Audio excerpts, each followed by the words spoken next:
Alright, what's going on, everybody? Today I'm going to be trying to tie a steelhead jig. It's something I've been wanting to do for a while, and I've made some attempts at it over the years and just never really got good at it. But with winter steelhead season right now and me not being able to go fish, this is going to be my best bet. So, with all that said, I'm going to be tying this pattern. I actually, it's not even from a YouTube tutorial or anything, honestly. It's purely from common interest and giving it a chance. The previous one I tied was this one, which I thought looked actually not half bad. But tied that one as well as this one, which again, also not bad. I just didn't like the black thread around the collar. But at the end of the day, I think both those would catch fish. I had some, pretty bad ones, like this nightmare pattern, which, I mean, doesn't look horrible on camera, but it's pretty bad. Yeah, nonetheless, I might give this a crack. Again, this is probably not going to be a great jig, but I'm going to give it my best bet. This is all inspired by Adam Fishing, who really great fisherman. He's got his YouTube channel. If I can figure it out, I'll try and link it in the bio. Something I recommend when trying to tie flies and jigs, have like a little bag you can throw your trash in, like your excess fur, because you'll find you have a lot of it. Anyway, just trying to take a small piece here. You don't need a lot. That's kind of what I've recognized after the couple of trial attempts I've made. And this is a 16th ounce jig. These are jigs I want to primarily use for steelhead, but also have a chance at catching trout, which dominates a lot of the bodies of water. So if you just took this one piece of marabou and you put it on there, it's way too much, right? Realistically, I'm probably going to trim off about that much. I only want fur about there, and even then I'll probably still trim at the end. But we'll start off here. Yeah, so the base things you're going to need, like obviously your thread, bobbin, whatever you want to prop up your stuff on. This is not going to be the nicest, cleanest setup. Again, this is purely just a new interest I've had with fishing, and I've seen enough people do it, and jigs cost so much right now that I'm like, you know what? We're going to give it a crack, because I'm tired of spending a ton of money to catch steelhead and not even having great luck with it, too. Now, I will say I caught a lot of steelhead on, beads, plugs, everything but jigs primarily. So again, this is just, I'm just going to show you guys my process of trying to hand tie a jig. I don't know, I don't like how it's got like all that overhang. Luckily this gray hoodie makes a good backdrop, but I don't know what you guys, leave a comment, let me know what you guys would do differently, but I'm going to keep it pretty straightforward. What I did last time was took it and twisted it to kind of narrow it down. Twist, twist, and twist where you want it. Just realistically, I'm probably going to trim off about that much. Just enough to overhang that hook. Boom. Yeah, clean cut, looks good. So you got your jig head. I'm using a 16th ounce. You can use 1/8 ounce, 1/4 ounce, 1/2 ounce if you want to tie a twitching jig. To each their own. I'm using black thread. I don't have any other color thread, so we're gonna roll with that. I've done red. I've done red, pink, white. I want to try something a little different, which actually I'm gonna go grab. Okay. These are, you can get these like Michael's or Jones or Walmart even.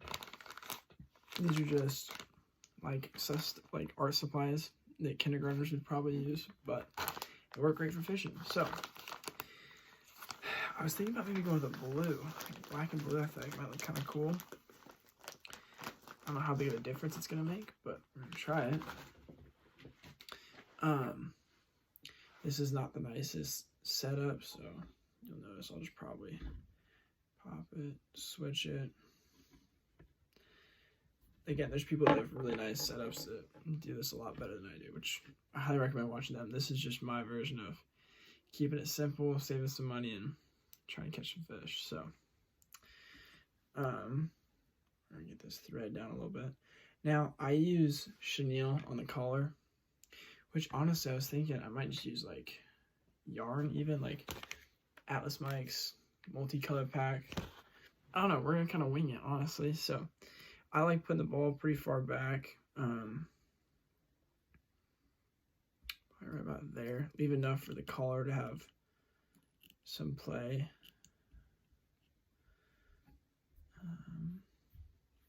I go pretty loose with the first few wraps and kind of secure it down a little bit more. Also, you want to take a look over the top, make sure it's centered. Pull down, make sure it's fastened pretty well. I like to secure it as far down as I can. That little nub off the edge, which you just kind of pull that back. And anyway, you can kind of see it sit like right. If you guys see that, sitting right off the point of that hook. And you can trim it down if you really like. I'm just trying this, so we're gonna see how it turns out. Now I'm trying to think here, like a good color combo, like a blue, black, blue, white. I think I'm gonna go white just for the color contrast. Yeah, I don't know. I wish I could tell you guys I knew what I was doing here, but I don't. So, actually, in fact, what we're actually gonna do is, don't tell little bro, but we're gonna use his chenille. He's got some white chenille here. He's been more of a fly tire than I am. But I'm gonna try this. So I unravel just enough to where, like, I feel like if I needed to make a trim, I could. So in this instance, I'll show you guys. I'm using probably, I don't know. Let me cut this off real quick. I'm using about, I got a thumb to pinky, probably 4 or 5 inches, I want to say. And what I'm going to do is, and you can probably, it's probably best you do this earlier on. There's a lot of great how-tos, but you like pinch it, strip it, just to get the thread. Again, have that little bag or trash can you can dump all this material in, so it's not all over your floor. Now this is probably a good point where you should flip it back. Right there. If you guys want to see more content like this, let me know. Because there's something I was like, hey, you know what? It's a nice little evening. Try fly tying and see how it goes. I'm going to tie this in probably right off that blue. So get that thread back.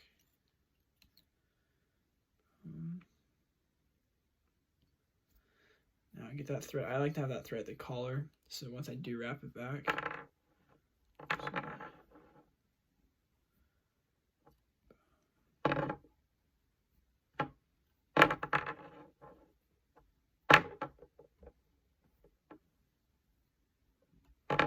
So now that I've got enough, right? Like anything more is probably too much. But then when I am wrapping this thread around, I keep it as tight to that jig head as I can, just to minimize the awkwardness, I guess, just so it doesn't look too goofy. And I'll also wrap on the other side of the chenille, so forward and behind it. So that was a good one right there. Kind of snug that down. We'll pull up.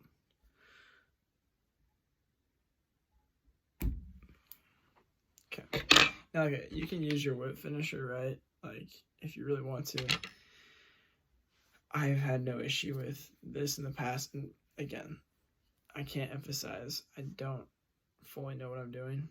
So I would recommend, you know, maybe watch another YouTube video after this and seeing how they do it and compare it to mine. But it's in general.